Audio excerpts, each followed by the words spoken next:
जय गुरु जी, शुक्राना गुरु जी, अनंतम अनंतम शुक्राना गुरु जी। जय गुरु जी मेरे गुरु परिवार को। तो संगत जी, आज मैं आपके बीच बहुत ही प्यारा सत्संग लेके आई हूँ। तो सभी से रिक्वेस्ट है कि सत्संग को पूरा सुनना, अधूरा सत्संग कोई ना सुने। और सबसे पहले देखिए संगत जी, हम यहाँ पे करेंगे पवित्र मंत्र जाप, उसके बाद हम अपना सत्संग शेयर करेंगे आप सभी संगत के बीच। ओम नमः शिवाय, शिव जी सदा सहाय। ओम नमः शिवाय, गुरु जी सदा सहाय। ओम नमः शिवाय, शिव जी सदा सहाय। ओम नमः शिवाय, गुरु जी सदा सहाय। तो संगत जी, अभी मैं यहाँ पर आपके बीच में सत्संग शेयर करने वाली हूँ। तो ये सत्संग देखिए आशा आंटी जी का मैं आपको सुना रही हूँ, जो 2010 से आंटी जी गुरुजी के साथ जुड़ी हुई हैं। देखिए, गुरुजी की शरण में आने से पहले आंटी जी का स्वास्थ्य बिल्कुल मतलब कि ठीक नहीं रहता था, और आर्थिक रूप से उनको बहुत ज़्यादा चक्कर आते थे, और खून के थक्के से उनके मतलब कि बहुत सारी प्रॉब्लम्स थी उनके शरीर में, और अधिकतर उनको चक्कर आते रहते थे, उल्टियाँ होती रहती थी उनको। और उनका काफ़ी टाइम से देखिए संगत जी इलाज भी चल रहा था, और वो दिन में कम से कम 15 से 20 गोलियाँ लेती थी आंटी जी। और एक दिन क्या हुआ, उनका शरीर बहुत ज़्यादा फूल गया था, और उनके शरीर में बेचैनी और दर्द बहुत ज़्यादा बढ़ गया था, क्योंकि एक दिन में देखिए 15-20 टैबलेट लेना बहुत ही मतलब कि बड़ी बात है। हम तो एक गोली भी सोचते हैं कि हम कैसे लें, क्योंकि दवाइयों को ले लेकर अगर हम जी रहे हैं, अपना स्वास्थ्य ठीक कर रहे हैं, तो स्वास्थ्य हमारा ठीक नहीं है, बस वो कुछ देर के लिए ही ठीक होता है, बाकी हमारे अंदर और ज़्यादा बीमारियाँ बढ़ जाती हैं संगत जी दवाइयों से। तो इसी तरह आंटी जी देखिए दवाइयाँ खा खा के बहुत ज़्यादा परेशान हो गई थी। और फिर क्या हुआ देखिए संगत जी, एक दिन ना उनको बड़े मंदिर गुरुजी महाराज, हमारे गुरुजी महाराज ने बुलाया, और उनके दर्शन हुए वहाँ पर। और दर्शन करने के बाद उनको बहुत अच्छा महसूस हुआ, और बहुत ही शांतिदायक और मन को संतुष्ट करने वाला होता था जब बड़े मंदिर जाते थे। वो परम पूज्य ने गुरुजी महाराज की उपस्थिति में बैठना उनके लिए एक दिव्य अनुभव था, और बाहर की दुनिया भूल जाते थे। गुरुजी के चरणों में कमलों में होने से बढ़कर कोई खुशी उनको महसूस नहीं होती थी। जो भक्त देखिए संगत जी हमें गुरुजी के पास लेकर आए थे, और एक दिन उन्होंने ही मुझसे पूछा, आप कितनी दवाइयाँ लेते हो आंटी जी? तब तक देखिए आंटी जी के मतलब कि आशा आंटी जी के बारे में ही आपको मैं बता रही हूँ। तो आंटी जी को तब तक एहसास भी नहीं हुआ कि एक भी दवाइयाँ नहीं ले रही थी आंटी जी बड़े मंदिर जाने के बाद। और वो आंटी जी देखिए बिल्कुल ठीक अपने आप को महसूस कर रही थी। तो संगत जी देखिए, गुरुजी के बड़े मंदिर में जाने के बाद हमारे गुरुजी कितना ब्लेस करते हैं कि आंटी जी एक दिन में 15-20 टैबलेट ले रही थी, लेकिन बड़े मंदिर जाने के बाद आंटी जी ने दवाइयाँ लेनी बंद कर दी, और आंटी जी अपने आप को मतलब कि बिल्कुल ठीक ठाक महसूस करने लगी। और केवल उनको लगता था कि मेरा उपचार, परंतु मुझे ऐसा एहसास भी नहीं होने दिया गुरुजी ने कि उनको गुरुजी को पता है कि उनको क्या दिक्कतें हैं, क्या नहीं दिक्कतें हैं। केवल देखिए भगवान ही कर सकते हैं ये सब, कोई नहीं। गुरुजी मनुष्य नहीं है देखिए, इसलिए कुछ विशेष समर्थ तक सीमित नहीं है, पर पृथ्वी पर देखिए भगवान है, वह हमें अपार आशीर्वाद देते हैं, और कभी भी हमें यह एहसास नहीं कराते कि उन्होंने हमारे लिए कितना किया है। और आंटी जी अपनी ज़िंदगी के लिए उनका मतलब कि शुक्रगुजार कैसे करें गुरुजी का, वो ये सोचती थी कि मेरे पास शब्द नहीं है गुरुजी के लिए। उनको गुरुजी को धन्यवाद वो अदा कर रही थी, और उनको इतना मतलब कि अच्छा महसूस हो रहा था, बहुत ज़्यादा आंटी जी खुश थी, बहुत ज़्यादा। वो सोच रही थी कि मेरे पास शब्द भी कम पड़ गए हैं गुरुजी को धन्यवाद करने के लिए।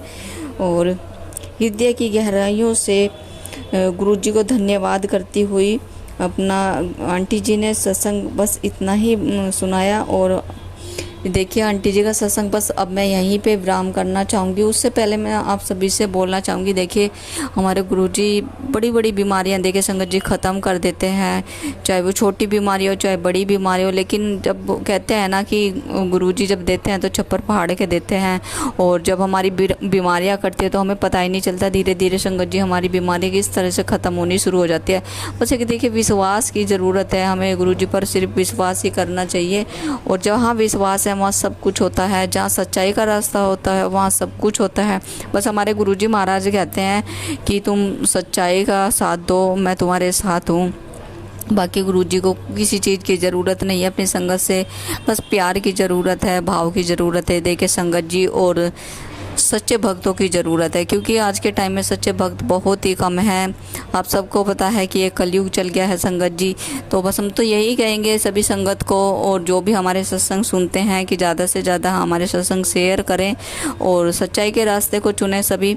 और क्योंकि सच्चे लोग ही सबको पसंद है। और ये जो कलयुग है, ये कलयुग भी देखिए ख़त्म हो जाएगा अगर इसी तरह इस दुनिया में सच्चाई फैलती चली जाएगी। तो पहले की तरह ही वो टाइम आ जाएगा अगर हम सब लोग ऐसे बन जाएं।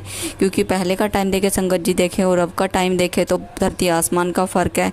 तो इसीलिए पल पल हमारा गुरुजी साथ देते हैं, जो संगत सच्चाई का साथ देती हैं, उसी के साथ हमारे गुरुजी महाराज हमेशा उनका साथ देते हैं और हमेशा हमारे गुरुजी महाराज उनको ब्लेस करते हैं। और देखिए मैं तो कहती हूँ गुरुजी का अंग संग रहने का, हर दम हमारे साथ रहने का, अच्छा बुरा जो भी हमारे जीवन में घटता है उस सब का मैं गुरुजी का शुक्राना करती, मतलब कि मेरे पास कोई शब्द नहीं है गुरुजी का शुक्राना करने के लिए। और कई बार देखिए संगत जी, कुछ चीज़ें हमारी जो लाइफ में होती है, जो हम चाहते हैं वो नहीं हो पाती पूरी, तो उसमें भी कुछ ना कुछ गुरुजी का इशारा होता है। कई बार क्या होता है कि वो देर में होती है, तो जिस टाइम हमें जो चाहिए वो नहीं मिलता, तो हमें बस सोच लेना चाहिए कि इसमें भी कुछ हमारी भलाई है, कि गुरुजी जो करते हैं अच्छे के लिए करते हैं। और सही समय पे हमें गुरुजी देते हैं कि हमें किस टाइम किस चीज़ की ज़रूरत है। तो मन में ज़्यादा इच्छा ना रखें, बस गुरुजी के ऊपर छोड़ दें। गुरुजी महाराज हमारी पल पल देखते हैं कि किस भक्त को मेरी क्या ज़रूरत है और कौन भक्त मेरी कहे हुए रास्ते पे चल रहा है। तो बस संगत जी, गुरुजी के आदेश के ऊपर आप काम करो, जो हमारे गुरुजी आदेश देते हैं बस उसी सच्चाई पर आप चलते रहो। और सभी संगत को एक दूसरे से जुड़ते रहो, सभी संगत के साथ, और नई नई संगत को जोड़ते रहो, बस यही है। और मैं तो यही मानती हूँ कि ज़्यादा से ज़्यादा संगत हमारे साथ जुड़ें। और मैंने तो ये भी सोच रखा है कि ज़्यादा से ज़्यादा संगत को मैं जब भी बड़े मंदिर जाऊँ तो किसी न किसी में संगत को लेके जाऊँ। देखिए 2 संगत को मैं अब से पहले लेके जा चुकी हूँ वो संगत जी। तो बस मैं चाहती हूँ कि जितना हो सके, बहुत सारी संगत है जो जाना चाहती है लेकिन जा नहीं पाती हैं। मैं चाहती हूँ कि जितनी ज़्यादा संगत मैं लेके जा सकूँ। मुझे बहुत खुशी मिलती है जब मैं किसी नई संगत को लेके जाती हूँ, और बहुत ज़्यादा मुझे ऐसा लगता है मेरे गुरुजी ने मुझे इतना ब्लेस कर रखा है कि मेरी इतनी औकात कहाँ कि मैं किसी संगत को लेके जाऊँ। लेकिन वो गुरुजी की ब्लेसिंग है कि मैं अपने साथ संगत से फ़ोन पे बात करती हूँ, संगत मेरे साथ चलने के लिए तैयार हो जाती हैं। तो यहाँ भी मैं गुरुजी का शुक्राना करना चाहूँगी कि मेरे गुरुजी का शुक्राना, बस गुरुजी मेरे इसी तरह मुझे ब्लेस करते रहें। मैं बहुत खुश हूँ, बहुत ज़्यादा खुश हूँ कि मेरे गुरुजी पल पल मुझे ब्लेस करते हैं। पल पल मेरे गुरुजी मुझे अच्छा रास्ता दिखाते हैं और सभी संगत को अच्छा रास्ता दिखाते हैं। सही रास्ते को चुनो, मन में सुख और शांति की दया दृष्टि की कृपा बनाए रखो। हमारे गुरुजी महाराज सब देंगे। जब हमारा समय चुन रखा होगा हमारे गुरुजी महाराज ने, सही समय पे हमें सब कुछ मिलेगा। बस थोड़ा सा धीरज रखिए संगत जी। और अगर आप भी अपने सत्संग देखिए, ऑडियो वीडियो रिकॉर्ड करके भेजना चाहते हैं, तो मैंने व्हाट्सएप नंबर कई अपने सत्संग पर दे रखे हैं, आप भेज सकते हैं। और कोई जानकारी अगर आप चाहते हैं तो मेरे कमेंट्स बॉक्स में कमेंट करके आप बता सकते हैं। फ़ोन नंबर वगैरह मैंने आप सबको दे रखा है अपना सत्संग पे। जो भी कुछ पूछना चाहते हैं तो आप फ़ोन करके संगत जी पूछ सकते हैं। और अभी कुछ दिन में मैं जाने वाली हूँ बड़े मंदिर, तो देखती हूँ अब की बार किस संगत को मैं अपने साथ लेके जाऊँगी। तो बस मेरे गुरुजी महाराज मुझे इसी तरह ब्लेस करते रहें। बहुत कुछ सोच रखा है संगतों के लिए, बस मेरे गुरुजी महाराज ने अभी मेरा हाथ पकड़ा है। और बस मैं कहती हूँ कि जब गुरुजी हमारा हाथ पकड़ लेते हैं तो हमारे गुरुजी महाराज कभी हमारा हाथ नहीं छोड़ते। तो बस गुरुजी महाराज को कहिए कि हमारा गुरुजी महाराज हमारा हाथ पकड़ ले। ये नहीं कि मैं गुरुजी महाराज का हाथ पकड़ लूँ, नहीं संगत जी, गुरुजी महाराज को कहिए कि गुरुजी महाराज हमारा हाथ पकड़ ले। क्योंकि हम हाथ गुरुजी महाराज का पकड़ेंगे तो कभी ना कभी हम शायद छोड़ देंगे भूल में, गलती से। लेकिन जब हमारे गुरुजी महाराज हमारा हाथ पकड़ लेते हैं तो फिर हमारे गुरुजी महाराज कभी हमारा हाथ नहीं छोड़ते। और हमारे गुरुजी महाराज तो शिव का रूप हैं, मेरे भोलेनाथ बाबा का रूप है। और मैं भोलेनाथ बाबा की बचपन से बहुत ज़्यादा पुजारन थी, बहुत भक्ति थी मैं और मेरी बहन। तो कहीं ना कहीं भोलेनाथ बाबा के बीच में पूजा छूट गई थी शादी के बाद। तो फिर हमारी ज़िंदगी में हमारे भोलेनाथ बाबा गुरुजी महाराज हमारी ज़िंदगी में आ गए हैं। जय गुरुजी, शुक्राना गुरुजी। संगत जी, कुछ गलती हो गई तो प्लीज़ मुझे क्षमा करना, क्योंकि गलती तो हम लोगों से होती रहती है। और यहाँ बस मैं गुरुजी का शुक्राना करना चाहूँगी। जय गुरुजी, मेरे बस इसी तरह मेरे गुरुजी ब्लेस करते रहें। बहुत कुछ सोच रखा है देखिए संगत के लिए। बस आप संगत जी मेरे सत्संग शेयर करते रहें। आप सभी से रिक्वेस्ट है, चैनल को लाइक शेयर सब्सक्राइब ज़रूर करें और नए नए संगत तक मेरे सत्संग शेयर करें। तो सत्संग यहीं पे देखिए विराम करना चाहेंगे। विराम करने से पहले संगत जी मंत्र जाप करेंगे। ओम नमः शिवाय, शिव जी सदा सहाय। ओम नमः शिवाय, गुरु जी सदा सहाय। ओम नमः शिवाय, शिव जी सदा सहाय। ओम नमः शिवाय, गुरु जी सदा सहाय। जय गुरु जी, शुक्राना गुरु जी, अनंतम अनंतम शुक्राना गुरु जी। जय गुरु जी मेरे गुरु जी महाराज। जय गुरु जी, शुक्राना गुरु जी।